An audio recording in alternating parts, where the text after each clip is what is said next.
A água apareceu dessa maneira, através dos tanques que o exército tanzaniano enviava para nós, que não era suficiente, porque não podia ser mesmo. Naxingué é uma zona árida, mas sobretudo quando encontramos a nossa própria solução. E a solução foi essa. E com que impressão ficou sobre a liderança da Frelimo, na altura liderada por Eduardo Mondlane e coadjuvada por Urias Simango? Muito boa. Muito boa.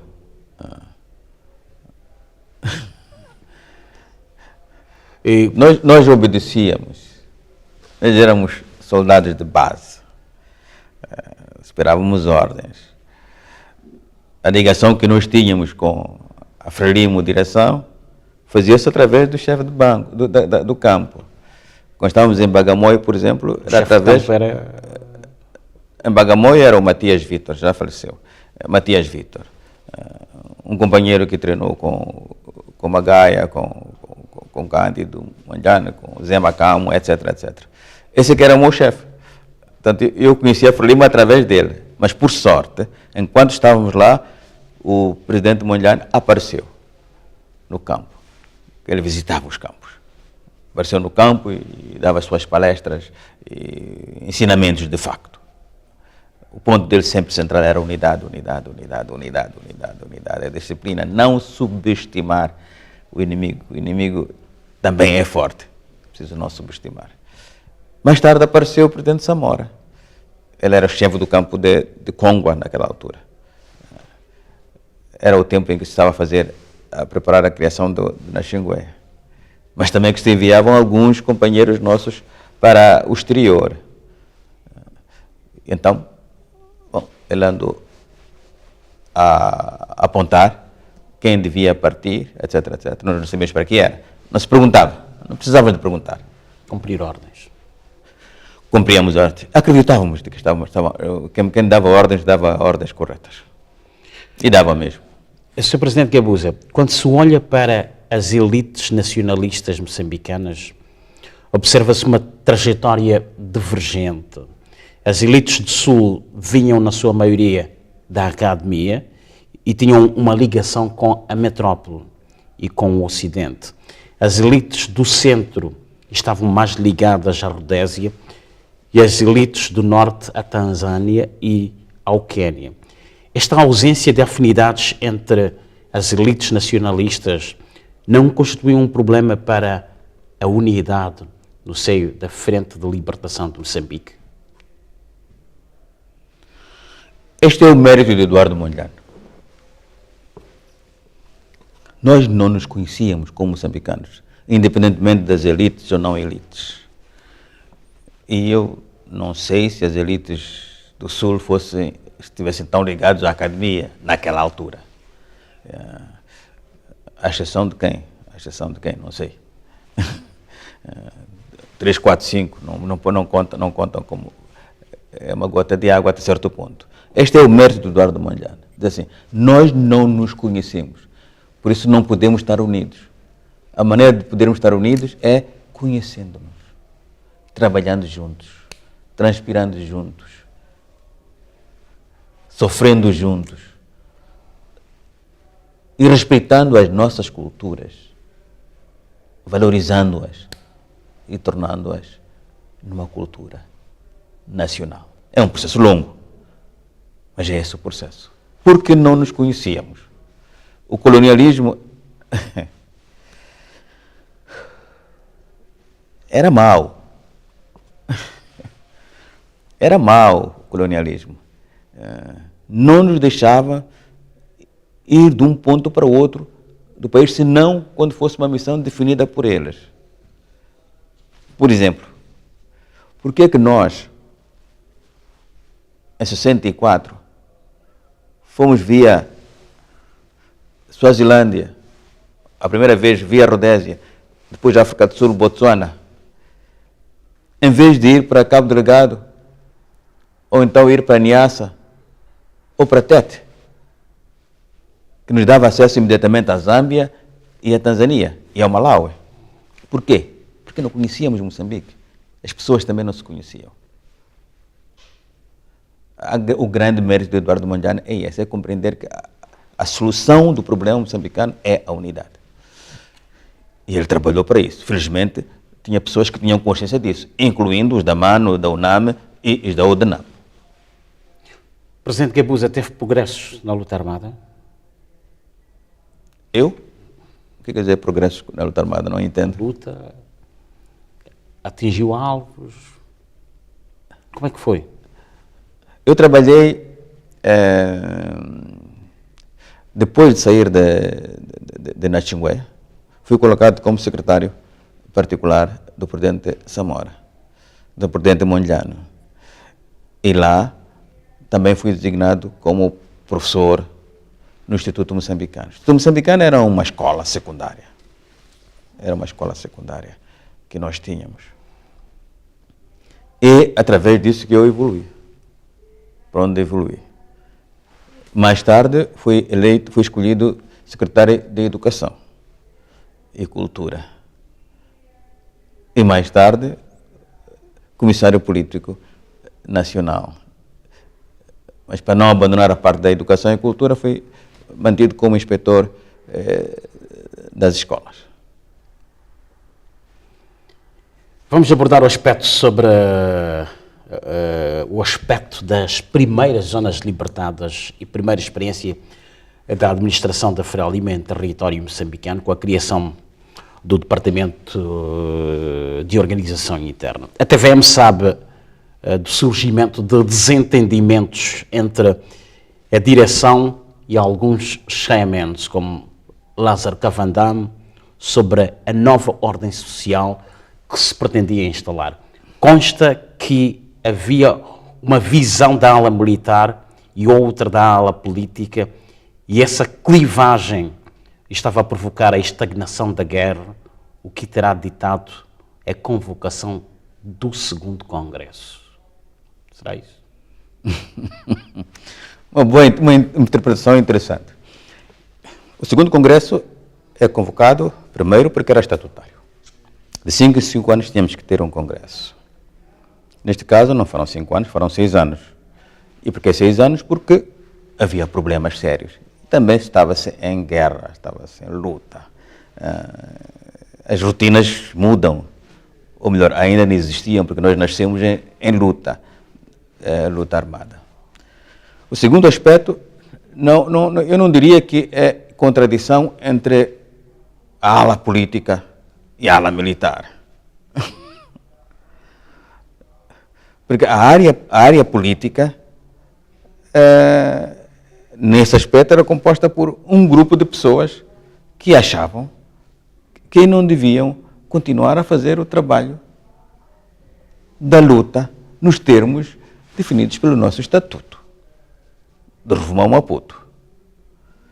A certa altura, quando nascem as zonas libertadas, concluem, neste caso em particular em Cabo Delgado, de que por que é que vamos continuar a lutar? Nós vamos apoiar, vocês avancem lá, nós vamos ficar aqui com a capital em Cabo Delgado.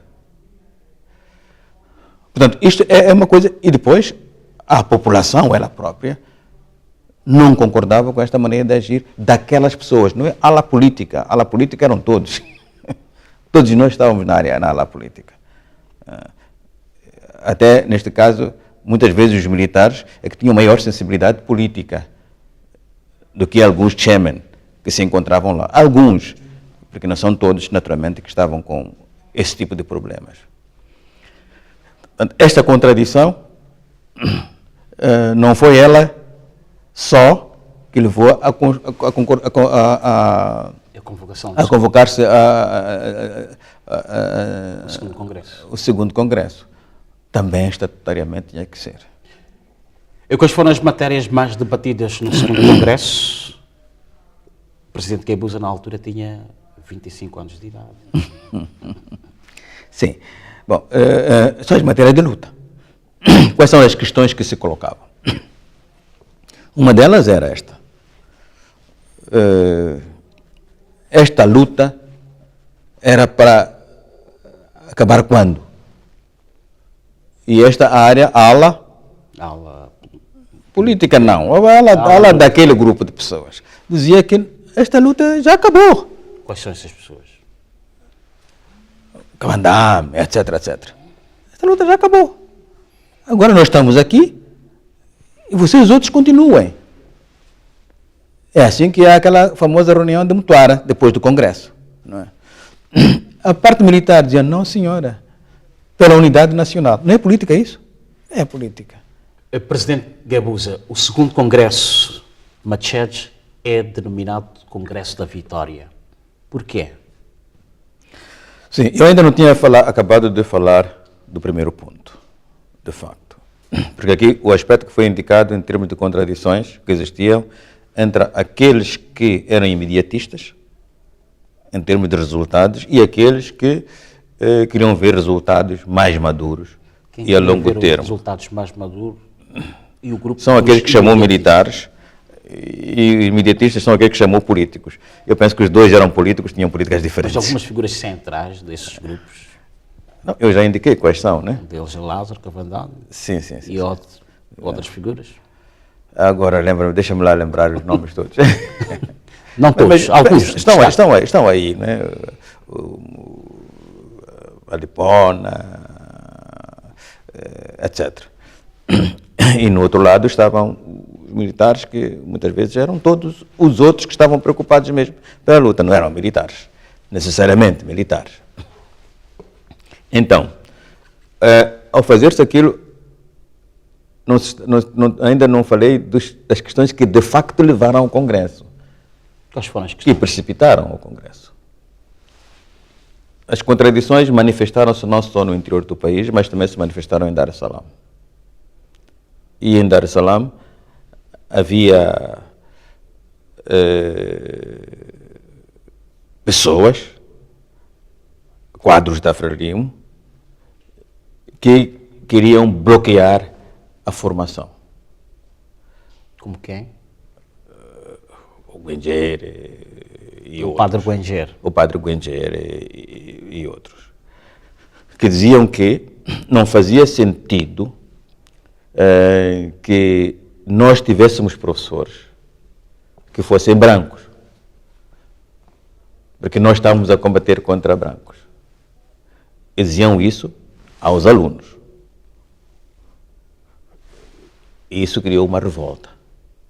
Diziam que não faz sentido que nós tivéssemos médicos que era branco, enquanto nós estávamos a lutar contra branco. Ele não podia tratar-nos de facto. Não podia resolver os nossos problemas de facto. E isso levou a uma situação tal que a escola teve que fechar. Teve que fechar. Alguns dos estudantes preferiram ir para o Quênia, e nós vemos aí um grupo que esteve no Quênia, pessoas como o falecido Lulu, etc, etc, etc. Foi nessa altura. E outros juntaram-se à Frelimo, juntaram-se aos outros políticos. Alguns aceitaram logo ir para a Xingueia, enquanto a direção do partido procurava criar a escola num outro ponto, dado que aquele lugar era um lugar de influências difíceis de controlar. Houve violência. Houve violência. Extrema? Não sei o que quer dizer extrema. Grande violência. Por exemplo, houve mortes. Por exemplo, para explicar melhor, o nosso escritório foi assaltado. Quem que assalta o escritório? Algumas pessoas mobilizadas pelo padre Guengere também. E, como resultado disso, morreu o velho Mutemba. Foi assaltado, entraram lá onde estávamos, escapou quem escapou, só depois, mesmo muitas vezes depois, só depois é que chegou a polícia. E quando chegou a polícia, aqueles que foram apanhados ali foram levados para a prisão. Os bons e os maus. Os políticos e os militares. Como é que sobrevive o presidente Guebuza na altura? Escapou. Escapei. Escapei eu, escapou o presidente Chissano, escapou, etc, etc, etc.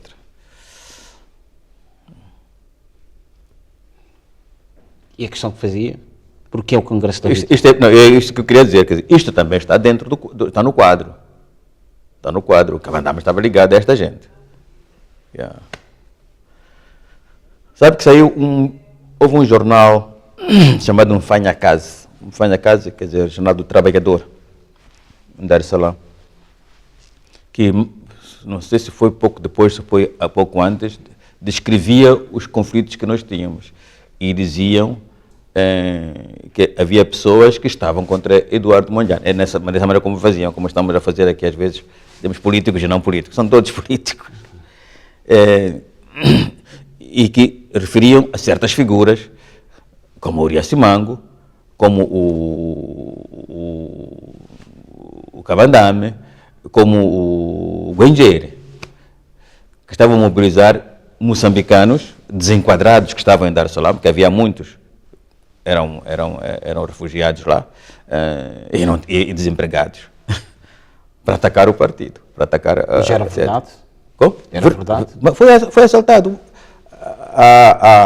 A morte do velho Mutemba é real.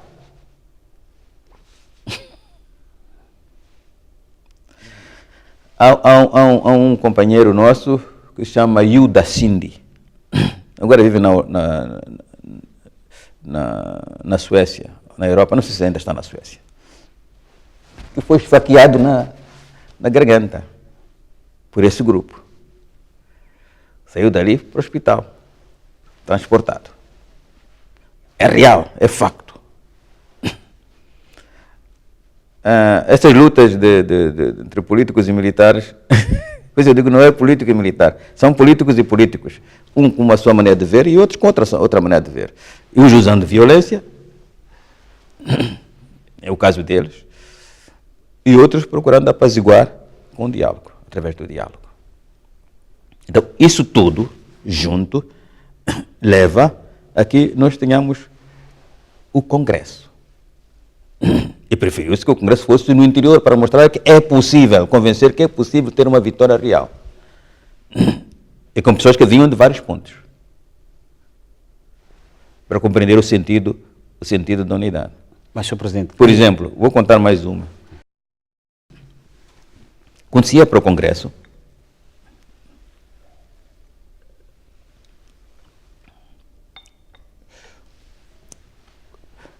em Songueia,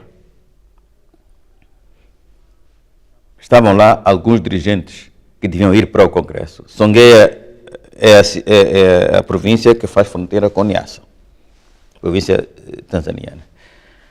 Estava lá o Cavandá. O presidente Mondlane é chamado ao telefone por alguém de Dar es Salaam, em nome do governo, que nem era do governo. Quer dizer, não estou a dizer que não era do governo, não estava a falar em nome de nenhum governo, mas como estava no governo, possivelmente, dizia que era em nome do governo. E dizia que seria bom que não se forçasse o Cavandame a ir para o interior. Mondlane disse, mas quem é forçado a quê aqui? Diz, não, é melhor não forçarem o Cavandame a ir para o interior. Portanto, ele tinha contactos, em vez de dizer diretamente de frente que eu não quero ir ao Congresso, usou essa via. Isso é real, é facto. Mas, Sr. Presidente, há indicações, segundo as quais o segundo Congresso foi convocado em parte para definir uma ideologia, uma linha ideológica dentro da Frelimo. Havia figuras como Lázaro Cavandame que não queriam que o Congresso tivesse lugar em território moçambicano porque temiam por uma participação da ala militar em detrimento da ala. Essa é desculpa de mau pagador. É desculpa de mau pagador. Foi morto o Kankomba. E depois morreu o Mondlane. Isso é realidade. É facto. É facto. Por isso, colocado dessa maneira, tem o interesse que tem. Mas os factos são estes que eu estou a dizer. O Cavandame não queria ir para fora, mobilizou quem mobilizou e praticamente disseram que este não é autorizado a ir para Moçambique. Mas há outra tese que... Sim, são teses. Os que apoiavam a oposição interna na Frelimo queriam que o segundo congresso fosse na Tanzânia. E porquê? Onde diziam que haveria liberdade de se votar livremente. Mas favorecia a quem isso? Favorecia a quem isso? Vocês estão a falar de votar livremente. Nesse momento não se punha o problema de votar livremente ou não. Porque a nossa experiência foi votação no primeiro congresso, houve outra votação no segundo congresso. Naquela altura ainda não tinha havido nenhuma votação. O ponto é que as pessoas que agiram daquela maneira não queriam confrontar-se com a realidade moçambicana. Este é que é o ponto. A história de que os militares queriam fazer não sei quantos, mesmo hoje continua e vai continuar até o próximo século. Se estiver lá, verifique qual é a interpretação que se dá de cada momento. E a interpretação que se dá de cada momento é aquela que convém. Cada um tem a sua tese. Historiadores dizem que o segundo congresso viu o ascender, voltamos à questão da ala não ala, o ascender ao controle da Frelimo à ala militar em detrimento da ala política. Não, estou a dizer que não há ala política, não há ala militar. São todos políticos, cada um com o seu posicionamento. Agora, o ascender ou não ascender são processos. São processos. Os militares e outros políticos que acreditavam que a vitória só podia ser alcançada por aquela via, continuaram a trabalhar. Os outros saíram e foram juntar-se aos portugueses. O Cavandame foi juntar-se aos portugueses. Os outros chairman, alguns dos chairman que estavam envolvidos, foram juntar-se aos portugueses. E de lá mandavam bombas. Bombas, não é discurso só. Lançar bombas através dos aviões portugueses, falando, dizendo que abandonem, não sofram aí, porque estão a sofrer muito com a Frelimo. Venham aqui para os aldeamentos. São factos. O segundo congresso também debateu a questão da influência das potências que apoiavam a Frelimo. Pretendia saber se a Frelimo era liberal ou socialista. Tudo indica que o assunto não ficou definido no Congresso de Machanes. Não era preocupação. Aquilo que nós queríamos era continuar a ter certeza que temos apoio e, tendo visto bem os documentos do segundo Congresso, o nosso apoio era aquele que se oferecia, né? Os países socialistas ofereciam-nos armas e treino militar, e alguns recursos. Nos países ocidentais, procurávamos ter, através das forças democráticas, apoios na área da saúde, na área da educação, etc. Não nos governos aí, é através das forças democráticas que lá se encontravam. Por exemplo, o Instituto Moçambicano. O primeiro doador para o Instituto Moçambicano foi a Fundação Ford, americana. Depois o governo português protestou, o governo americano parou, que não era do governo americano, deu ordens à Fundação Ford para parar. E depois quem veio em socorro foi a Suécia. Não governo. Ife ana Frelimo zoona Inama no Moçambique. Ife ana Frelimo zoona Inama no Moçambique. Frelimo Yawina. A Frelimo realmente agora é muito mais socialista, revolucionária e progressista do que nunca. E é a linha agora, a tendência. Mais e mais em direção ao socialismo do tipo marxista-leninista. Presidente Gabusa, Tenente-General na reserva, os primeiros anos da Frelimo, em que a ideologia marxista evoluiu, foram tempos de turbulência interna na frente de luta. Eduardo Mondlane, Joaquim Chissano e Marcelino dos Santos e a maioria dos membros do Comitê Central, há indicações de que decidiram promover não só a luta pela independência, mas para construir uma sociedade socialista. Há relatos de que o Congresso da Frelimo, realizado em Mached, em julho de 1968, aprovou diretrizes socialistas, no qual foi reeleito o presidente Eduardo Mondlane, presidente da Frelimo, e Urias Simão, que foi reeleito vice-presidente. Essas afirmações. Não, essa afirmação não quer dizer nada, completamente. Nós não estávamos a discutir socialismo e não socialismo em Moçambique, nessa altura. A discussão sobre socialismo e não socialismo aparece depois. No princípio, discutia-se como fazer a luta e como conseguir vencer a luta. Não perder. Era isso, essencialmente. Portanto, as personalidades que estavam na direção do nosso partido preocupavam-se mais na luta, na pátria moçambicana. Socialismo estava longe, marxismo, leninismo estava longe. Quem conhecia marxismo, leninismo? Nos processos de aprendizagem, é que então as pessoas foram sabendo que existe uma coisa chamada marxismo-leninismo e começaram a compreender o que isso significava. E daí resultou que, depois da independência, o nosso partido se transformou em marxista-leninista. Lázaro Cavandam e outros Cheyamens tinham uma visão daquilo que deveriam ser as zonas libertadas da Frelimo. Cavandam defendia a propriedade privada e uma espécie de economia de mercado. Era uma visão contrária àquela que era defendida pela Frelimo. Não, as suas perguntas são todas na linha ideológica, de acordo com a visão de hoje. Lázaro Cavandam roubou nas cooperativas as populações. O que é que roubou? Exatamente, roubou a produção das populações.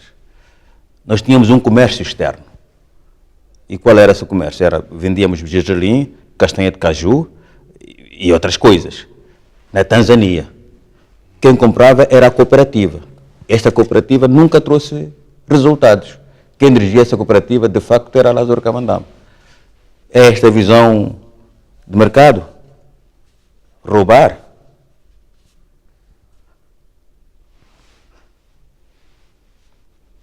E qual foi a saída na altura? A saída são esses processos que eu estou a indicar.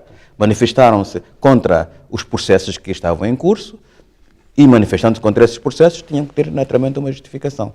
Mas eu não me lembro que tenha sido utilizada uma justificação socialista e capitalista. Não me lembro.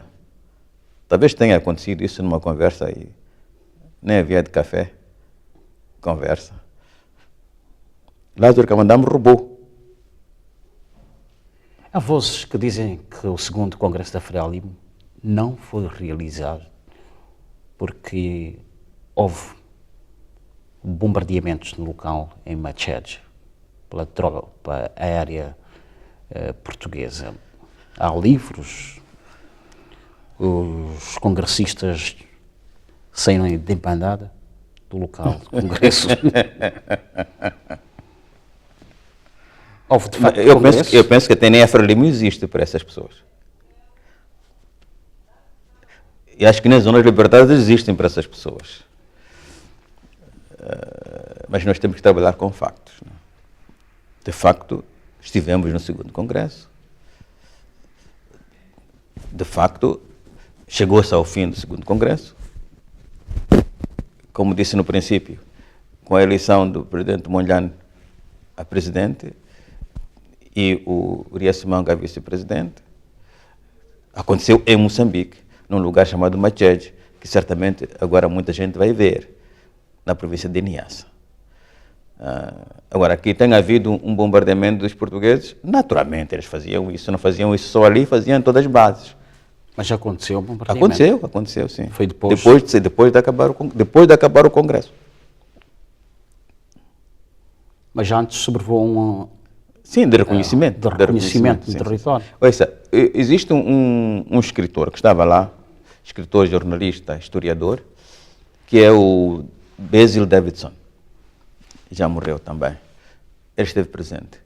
Ele escreveu um artigo em que descreve que no fim, mais ou menos no último dia do Congresso, sobrevoou o avião de reconhecimento e no dia seguinte vieram bombardear, mas já não estava lá ninguém. Quer dizer, dos congressistas, naturalmente. Isto está publicado. Sr. Presidente, consta que muitos militantes da Frelimo foram expulsos e alguns desertaram por divergências de ver Moçambique, de definir Moçambique. Qual é a visão do Presidente Armando Guebuza hoje em relação à ideologia destes militantes? As fontes referem que Urias Simango, Lázaro Cavandão, fizemos referência, defendiam propriedade privada e é o que se assiste hoje em Moçambique. Terão sido mal interpretados na altura? Não é isso. Eu disse no princípio que não se discutia ideologia nesses termos. Nós estamos a ver aquele período a partir dos olhos do século XXI. E com pessoas que naturalmente não passaram pela mesma experiência todas, senão algumas. Por conseguinte, não é verdade que houve essa discussão socialismo, não socialismo. Qual era a visão do Presidente Guebuza na altura? Eu não pensava, eu queria independência. Eu queria independência. A maior parte das pessoas que estavam lá queriam independência. Foi depois, no processo. Bom, então eu dizia outra coisa.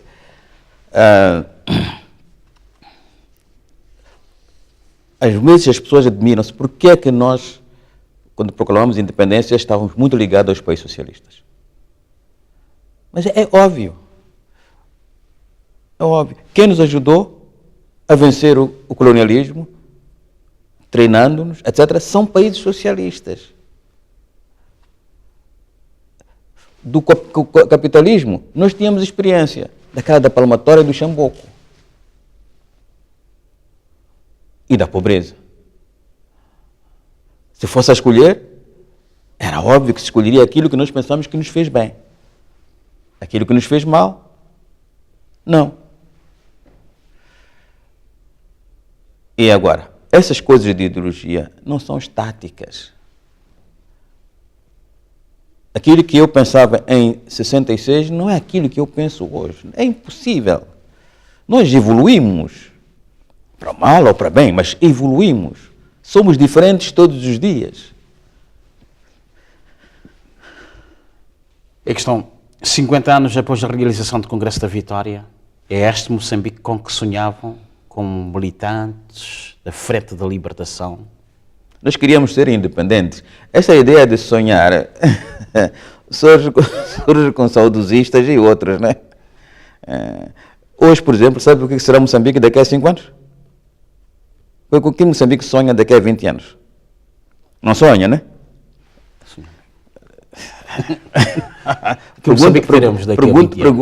Pergunta quanta gente sonha.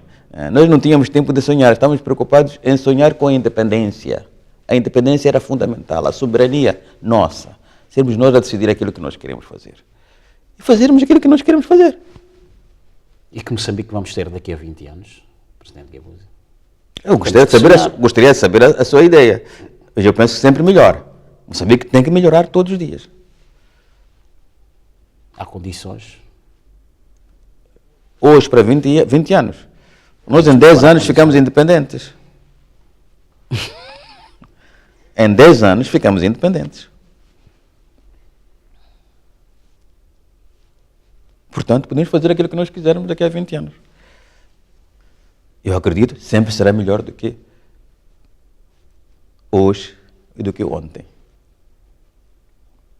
Impõe-se a transmissão de conhecimentos à nova geração sobre o processo de luta de libertação de Moçambique. E continuamos os debates São vários. Eu penso que é em Moçambique. importante. Acho que é importante isso. Acho que é importante isso. Acho que é importante que continuemos esse debate e que as novas gerações também sintam o país e vejam o país na sua dinâmica. Vejam o país na sua dinâmica. Houve uma visão em 62, não pode ser a mesma hoje, a não ser na sua essência, que é a unidade, a independência, a soberania e o bem-estar dos moçambicanos. O resto vai se transformando com o processo. Sim, Sr. Presidente, há relatos, ou melhor, 49 anos após a morte do primeiro presidente da Frelimo, Eduardo Mondlane, não é a altura de se divulgar a verdade sobre a morte de Mondlane? Qual é a mentira que há? Eu não conheço nenhuma mentira. Há umas fontes que dizem que o primeiro presidente da Frente da Libertação foi vítima da Guerra Fria, Ocidente, Bloco Socialista. Sim. Há uma fonte oficial de que o presidente Mondlane morreu vítima de uma encomenda bomba. E qual é a verdade? A questão coloca o Sr. Presidente. A verdade é aquela que foi difundida, que a PIDE enviou uma bomba e essa bomba matou Mondlane. Este é o facto. Agora, o que está por detrás disso? Há de haver muitas coisas e muitas implicações, não sei quando é que terminaremos a descobrir essas implicações. Qual é a mão que, de facto, fez isso? Vai ser difícil nós podermos saber, vamos investigar. Eu não sei qual é a situação nos Estados Unidos, o país mais desenvolvido do mundo. Você já sabe o que aconteceu com o Kennedy. Quem é que fundou, de facto, a Frelimo? Marcelino dos Santos, Eduardo Mondlane? Eduardo Mondlane é o arquiteto da luta de libertação nacional e de Moçambique.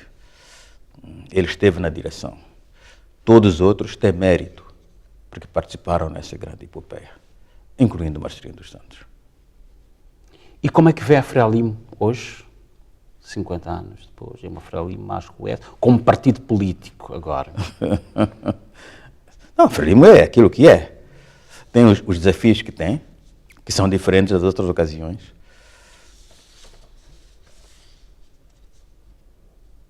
O que é que se impõe?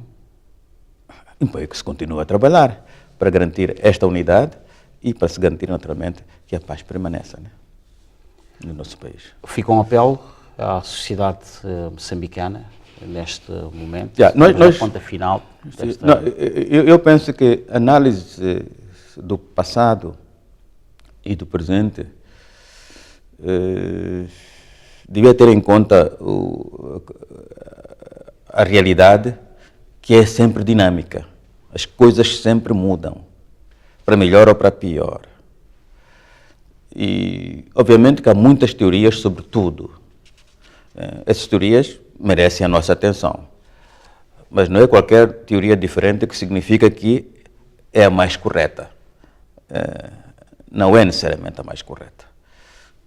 Por exemplo, quem fundou a Frelimo, se foi Marcelino, se foi Eduardo Mondlane. Nós nunca nos pusemos esse problema. Esteve sempre claro quem é. Agora, se aparece alguém e diz que não é isso, que é outra coisa, muito bem, que diga. Mas nós, moçambicanos, devíamos dedicar a resolver os problemas que nós temos hoje, para que as gerações vindouras não sofram aquilo que nós sofremos hoje e sofremos ontem. Como hoje as gerações que se encontram hoje não sofreram, a maior parte delas, a dominação colonial. Isso é que é avançar. Sr. Presidente, a última questão. Cumpriu 2 mandatos como Presidente da República de Moçambique. Sim. E neste momento, o que é que faz? Qual é o dia-a-dia do Presidente que abusa? Eu trabalho no gabinete do antigo Presidente e, como sabem, sob o ponto de vista constitucional, tenho direito a isso. E lá lido com os problemas que vão aparecendo. Que tipo uma de problemas? Competência definida. Problemas, questões que vão aparecendo. Não há nada definido de especial. Por exemplo, posso ser solicitado para participar numa conferência, posso ser solicitado um ponto de vista sobre um assunto que exista e que preocupe um grupo de cidadãos ou outra coisa qualquer. A segunda coisa que me ocupa é a fundação. Foi criada no ano passado a Fundação Armando Emílio Guebuza. Então, estamos a tentar fazê-la capaz de contribuir ainda mais para o bem-estar do nosso povo, de uma forma limitada, porque é uma fundação, não é todo o país. E também me ocupo de questões pessoais. Sente-se acarinhado pelo povo, pelo atual governo? Por que põe esse problema? Já agora. Uma curiosidade. Não. Por que não havia de ser?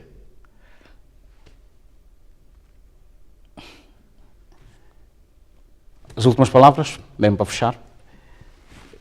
Eu repito, é fundamental que nós vejamos as coisas na sua dinâmica, não de forma estática.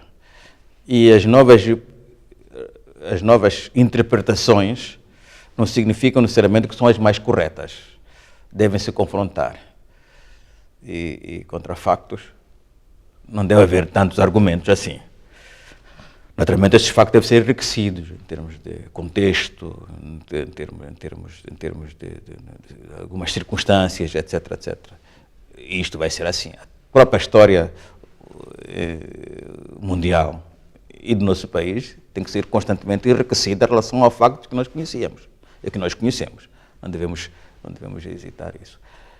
Mas devemos ser sempre moçambicanos. Devemos continuar como moçambicanos, com a nossa autoestima, porque nós não temos outro lugar. Este é o nosso Moçambique. Muito obrigado, Sr. Presidente Armando Guebuza. Uma vez mais agradecemos a honrosa presença aqui nas instalações da televisão de Moçambique. E assim termina esta edição do programa Grande Entrevista. Hoje tivemos uma figura de peso, uma figura muito especial, o antigo chefe de Estado, Armando Guebuza. A todos, uma vez mais, até a próxima.